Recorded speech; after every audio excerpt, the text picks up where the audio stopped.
It's time now for our weekly property roundup, and joining us is property editor with view.com.au, Emily Rayner. And Emily, how did the weekend results shape up? Natasha, the spring season is definitely ramping up.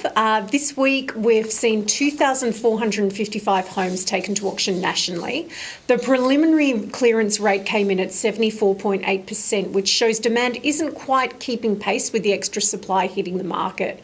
Melbourne has had its third week above 1,000 and results rose week on week. Sydney hosted the highest auction since June, though clearance eased, and Adelaide notched up its best result in 13 weeks.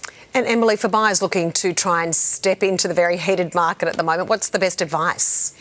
At view.com.au, we've interviewed the best auctioneers in the business, and they all agree on one thing. It's all about confidence. Be strong, be bold, and if you can, be the first to get in that first bid.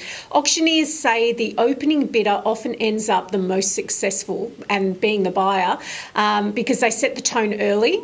It's also important to have a clear plan before you arrive. Know your budget, stick to it, and make sure you're on the same page. If you are bidding with a partner, and when you're in the moment, make sure you call your bids loudly and with authority. It is great advice. And let's finish with the outstanding auction result. What have you found for us, Emily?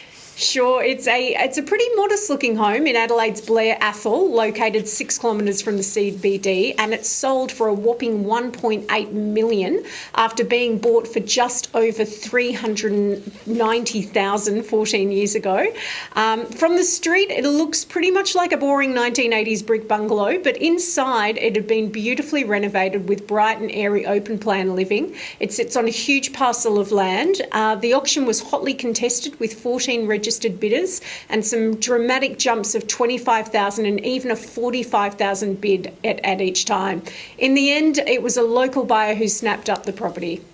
Emily Rayner, thanks so much. Thank you.